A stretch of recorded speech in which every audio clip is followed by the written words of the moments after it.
Good morning students. आज आपण बघणार आहोत लास्ट इंटरॅक्शन दॅट इज म्युच्युअलिझम्स.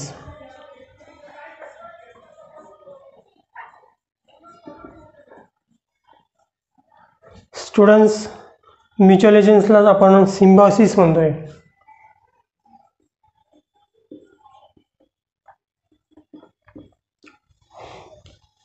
म्युच्युअलिझम्स जे इंटरॅक्शन आहे बिटवीन द टू स्पीसीज हे पॉझिटिव्ह इंटरॅक्शन आहे.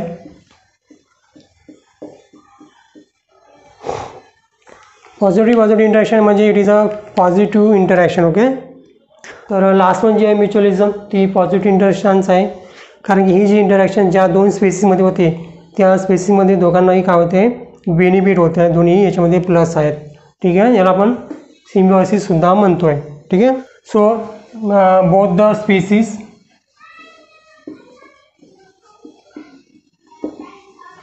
of interactions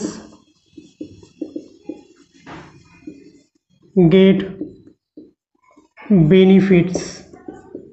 ओके, दोन्ही स्पेसीसला इथे काय होते, बेनिफिट मिळत आहे. ठीक आहे, आणि याचं एक बेस्ट एक्झाम्पल जर झालं तर example that is a lichens.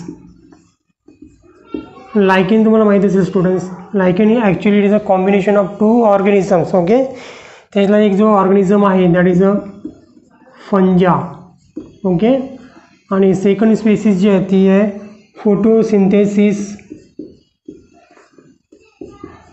Photosynthesis algae. Okay, काही वेळेस इथे अल्गी असते आणि काही वेळेस याच्यामध्ये सायनोबॅक्टेरिया असतो. सायनोबॅक्टेरिया जो सुद्धा फोटोसिंथेसिस करू शकतो. अशा प्रकारचे कॉम्बिनेशन आहे ज्याला आपण लायकेन्स म्हणतोय. ठीक आहे, सेकंड एक्झाम्पल जे आहे सिम्बायोसिसचं दॅट इज अ मायकोरेझिया. ओके, मायकोरेझिया जे आहे याच्यामध्ये एक जो ॲनिमल आहे तो आहे फंजा आणि दुसरा जो आहे that is a roots of higher plants.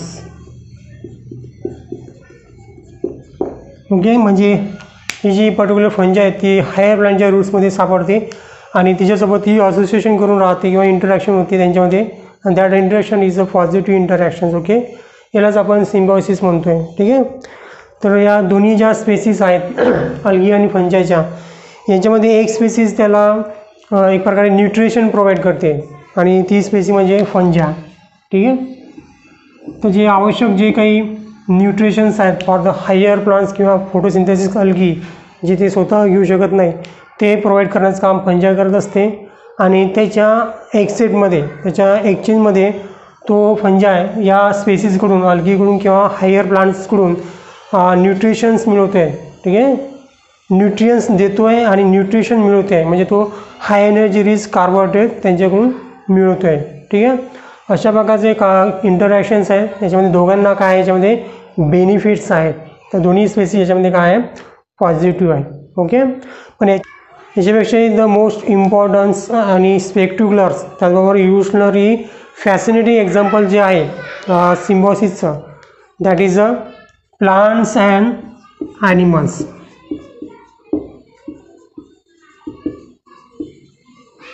Okay, plant ॲनिमल्सचं जे एक्झाम्पल आहे it is a spectaculars and evolutionary facilitating examples of symbiosis and interactions. Okay, तर या प्लांट्स आणि ॲनिमलमध्ये कशा प्रकारे इंटरॅक्शन होते बघा. प्लांट जे आहे या प्लांटला पोलिनेशन्स करण्यासाठी ॲनिमलची आवश्यकता पडते किंवा with the help of animals ते पोलिनेशन करतात. त्याच्यानंतर सेकंड वन म्हणजे डिस्पर्सिंग ऑफ सीड. हे जे दोन इम्पॉर्टंट फंक्शन आहेत प्लांटचे ते करण्यासाठी त्याला ॲनिमल मदत करतात. ठीक आहे, तर with the help of various types of animals like insects pollination होते प्लांटमध्ये, आणि due to the eating of the fruits from the animals जे काही ॲनिमलचे सीड्स आहेत ते व्हेरियस रेंजपर्यंत डिस्पर्स केले जातात थ्रू द ॲनिमल्स. ओके, तर हे जे फंक्शन्स आहे प्लांटचे ते ॲनिमलकडून परफॉर्म केले जातात. आणि ॲनिमल्स हे प्लांटचे फंक्शन परफॉर्म करतात, तर त्याच्या एक्सचेंजमध्ये त्याच्यामध्ये ते त्यांना रिवॉर्ड देतात. ठीक आहे, कोण प्लांट्स ओके रिवॉर्ड देतात किंवा त्याला ते फीज देतात, किंवा तुम्ही आमचे काम केलं आहे तर त्याच्या बदल्यामध्ये तुम्हाला ही फीज, आणि फीच्या स्वरूपात ते ॲनिमलला काय देत आहेत, तर for the pollinations okay they for the pollination they gets the nectar and pollens for pollination. Okay, हा एक याचा रिवॉर्ड झाला. सेकंड रिवॉर्ड म्हणजे juicy and nutritious fruit. Juicy and nutritious fruit for seed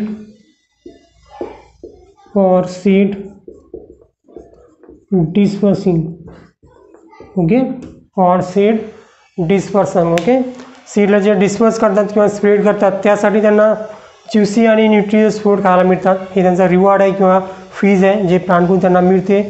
त्याचबरोबर जेव्हा ते पोलिनेशन करतात त्या पोलिनेशन करण्यासाठी त्यांना त्याच्या अवॉर्ड म्हणून नेक्टर आणि पोलन मिळते. ठीक आहे, हे जे interaction is the best example of the mutualisms. Okay, तर स्टुडंट्स या म्युच्युअलिझममध्ये या इंटरॅक्शनमध्ये एक मेकॅनिझमसुद्धा वर्क करतो आहे, that is called as a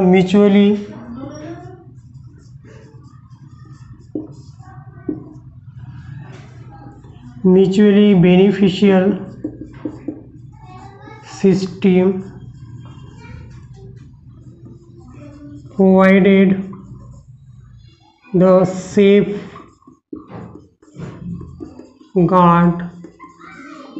against the cheaters. Okay, याच्यामध्ये चिटिंग होण्याचे चान्सेस खूप जास्त असतात की एक जी स्पेसिस आहे ती काय करेल त्या स्पेसिसकडून पोलन किंवा नेक्टर सक करून घेईन पण पोलिनेशन करणार नाही, त्यामुळे ती अशी फसवल्या जाऊ शकते. मग त्याच्या प्रकारची चिटिंग होऊ नये म्हणून या म्युच्युअलिझम्समध्ये एक प्रकारचं म्युच्युअली बेनिफिशियल सिस्टीम असते जी एक सेफगार्डचं काम करते आणि त्या स्पेसिसला चीट होण्यापासून प्रोटेक्ट करत असते. सेकंड थिंग म्हणजे स्टुडंट्स हे जे म्युच्युअलिझम्स आहे किंवा हे जे पॉप्युलेशन इंटरॅक्शन आहे याच्यामध्ये सुद्धा आपल्याला को इव्होल्युशन पाहायला मिळते. ओके, को इव्होल्युशन्स ओके म्हणजे दोन्ही स्पेसीज याच्यामध्ये सायमल्टेनियसली किंवा सोबतच इव्हॉल्व झालेले आहेत. For example the evolution of pollinating flower and pollinator species are tightly linked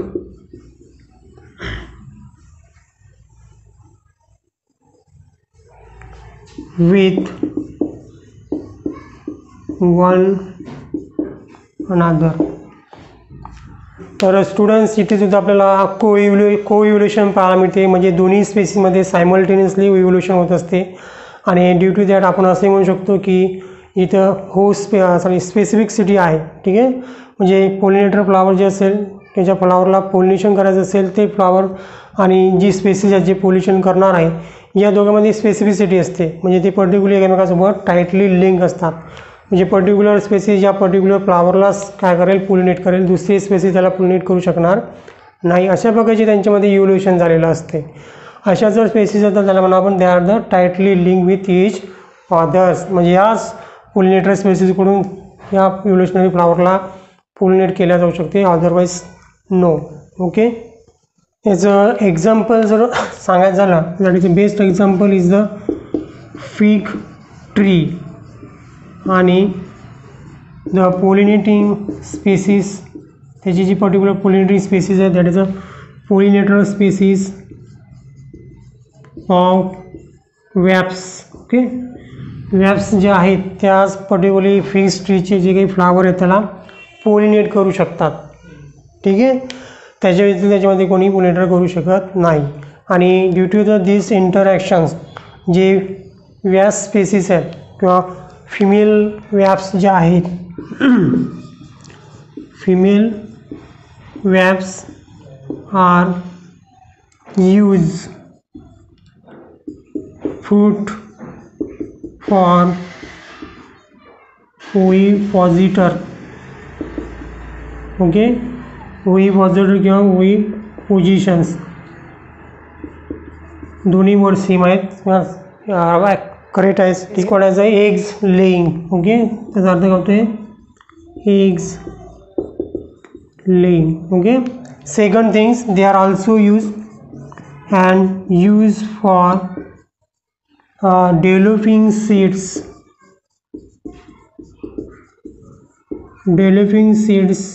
for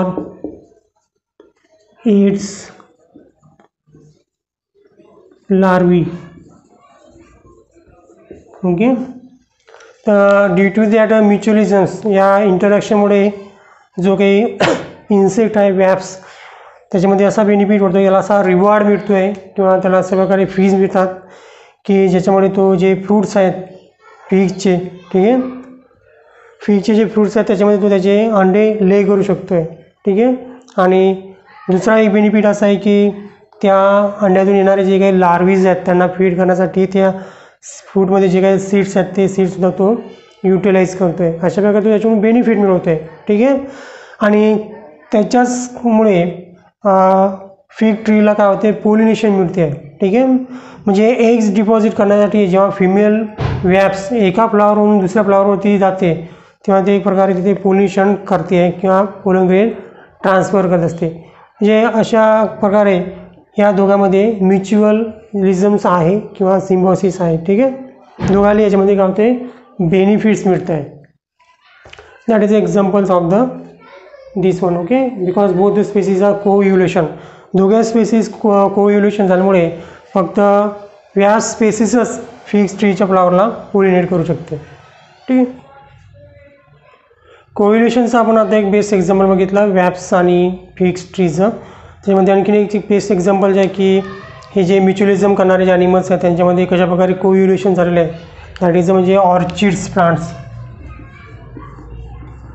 orchids प्लांटचे जे फ्लावर आहेत ते एका पर्टिक्युलर स्पेसिसकडूनच काय केले जातात पोलिनेट केले जातात. ठीक आहे, तर orchids shows bewildered diversity in floral patterns which have evolved for attracting right pollinator species.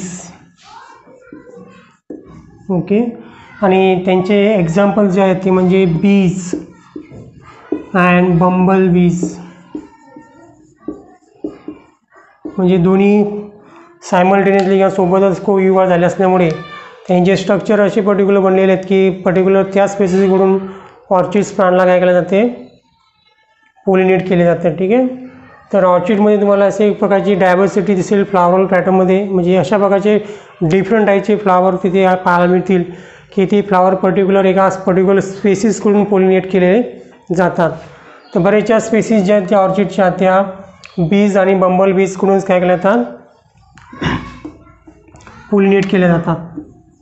ठीक आहे, तशा प्रकारचं स्ट्रक्चर फ्लावरचं इथे डेव्हलप झालेलं आहे ड्युरिंग द इव्होल्युशन्स. ओके, पण याच्यामध्ये सुद्धा बऱ्याच वेळा चिटिंग केली जाते from the orchids plants. Okay, ते एक ऑर्चिड प्लांट्स आहे that is a mediterraneans orchid. Mediterraneans orchids या स्पेसिसचं नाव आहे ऑफ्रिस ऑफ्रिस जे प्लांट आहे ऑर्चिडचं, त्याचे जे फ्लावर्स आहेत त्या फ्लावरच्या एका पेटलचं स्ट्रक्चर हे बीजच्या फिमेल बीजच्या स्ट्रक्चरसारखं डेव्हलप झालेलं आहे ड्युरिंग द इव्होल्युशनरी पिरियड्स. आणि ड्यू टू दॅट जो मेल बीज आहे ते त्याला असं वाटतं की it is not a flower, it is a female बीज, आणि तो त्याच्याकडे अट्रॅक्ट होतो फॉर द कॉप्युलेशन्स, पण that is not a female बीज. त्यामुळे तिथे एक सीडो कॉप्युलेशन होते. पण ड्यू टू दॅट सीडो कॉप्युलेशन्स तिथे जे डस्ट आहे, dust of the pollen grains, ते त्याच्या बीजवरती अटॅच होतात. आणि जेव्हा तो इन्सेक्ट एका सीडो कॉप्युलेशन केल्यानंतर दुसऱ्या सीडो कॉप्युलेशनसाठी दुसऱ्या फ्लावरवरती जातो, तेव्हा ते पोलन ग्रेन्स दुसऱ्या फ्लावरवरती ट्रान्सफर होतात. ठीक आहे. आणि अशा प्रकारे त्या फ्लावरचं तर वर्क होऊन जाते तिथे, पण इन्सेक्टचं वर्क मात्र होत नाही, त्याचं कॉप्युलेशन तिथे होत नाही. एक प्रकारचं तिथे सीडो कॉप्युलेशन होते. सीडो म्हणजे फॉल्स कॉप्युलेशन.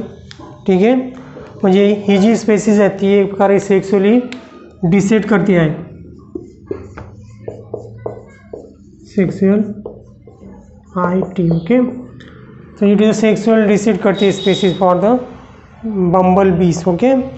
आणि बंबल्स बीला वाटते की ते कॉप्युलेशन झालेलं आहे, पण it is not a copulation, it is a pseudo copulations. Okay. Copulation तुम्हाला माहिती आहे, सीडो म्हणजे फॉल्स कॉप्युलेशन होते, कारण की actually it is not a female bees, that is a flower petals. Okay. अशा प्रकारे काय होते, ही जी प्लांट्स आहे ती समोरच्या स्पेसीसला फसवते आहे. तर या ऑर्चिडच्या एक्झाम्पलमध्ये आणखी सांगणारी गोष्ट अशी आहे की जर इफ फिमेल बीज, ओके, ही फिमेल बीज change in size, color, pattern, even slightly for any reason, then during evolution, so due to that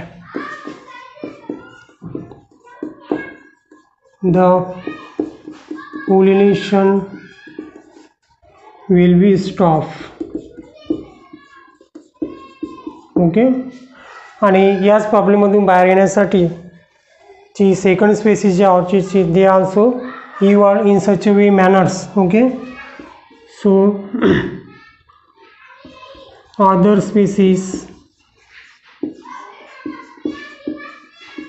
also evolve to reduce these problems. Okay. हा प्रॉब्लेम कमी करण्यासाठी त्याचप्रमाणे या प्लांटला सुद्धा इव्होल्युशन करावं लागेल. आणि याच्यावरून आपल्या लक्षात येईल की दॅट टू स्पेसीस आर को इव्होल्युशन्स, की दोन्ही स्पेसी काय करत आहेत, को इव्होल्युशन करत आहेत. ठीक आहे. तरच त्याच्यामध्ये पॉलिनेशन होईल. बघा, हे जे ऑर्चिडची स्पेसीस जी आपण बघितली, या स्पेसीसमध्ये जे काही पॉलिनेशन होतं आहे ते एका मेल बीजमुळे होते आहे, कारण की मेल बीज तिकडे अट्रॅक्ट होते आहे, कारण की त्याला ते फ्लावर एक प्रकारे फिमेल बीजसारखं वाटते आणि सेक्सुअली तो तिथे अट्रॅक्ट केला जातो आहे. पण during the period of the evolutions जर फिमेल बीजमध्ये जर थोडेफारसुद्धा चेंजेस आले असेल साईजमध्ये, कलरमध्ये किंवा आणखी कोणत्या पॅटर्नमध्ये, तर त्याच्यामुळे तो जो मेल बीज आहे तो त्या फ्लावर बीजला ओळखेल की it is a pseudo female. Okay. आणि त्यामुळे तो तिथे पॉल्युशनला जाणार नाही. ठीक आहे. त्यामुळे त्या प्लांटचं तिथे पॉल्युशन होणार नाही, त्याचा प्रॉब्लेम तिथे येऊ शकतो. पण त्याच इव्होल्युशनमध्ये जर या प्लांटने सुद्धा इव्होल्युशन केलं आणि जे काही फिमेल बीजने जे चेंजेस केलेले आहेत सेम चेंजेस जर त्याने सुद्धा केले तर मात्र तिथे कंटिन्युअसली पुढे पॉल्युशन होत राहील. ठीक आहे. म्हणजे जर एका स्पेसीसने एका स्पेसीसने जर इव्होल्युशन केलं तर सेकंड स्पेसीसुद्धा काय करते, इव्होल्युशन करते. त्यालाच आपण म्हणतोय को इव्होल्युशन्स. ओके. म्हणजे female bees are change in size, colour, pattern even slightly for any reasons, कोणत्याही कारणानुसार तरी थोडीफार चेंज जर होत असतील तरीसुद्धा जे काही चेंजेस झालेले आहेत ते चेंजेससुद्धा या प्लांटला त्याच्या फ्लावर पेटलमध्ये सुद्धा करावं लागतील, तरच तिथे पोलिनेशन होईल आणि हा फिनोमेना पुढे कंटिन्यू राहील. ठीक आहे. तर हे आहे स्टुडंट म्युच्युअलिझम्स. ओके. नेक्स्टला आपण बघणार आहोत next chapter, that is biodiversity and conservations. Okay.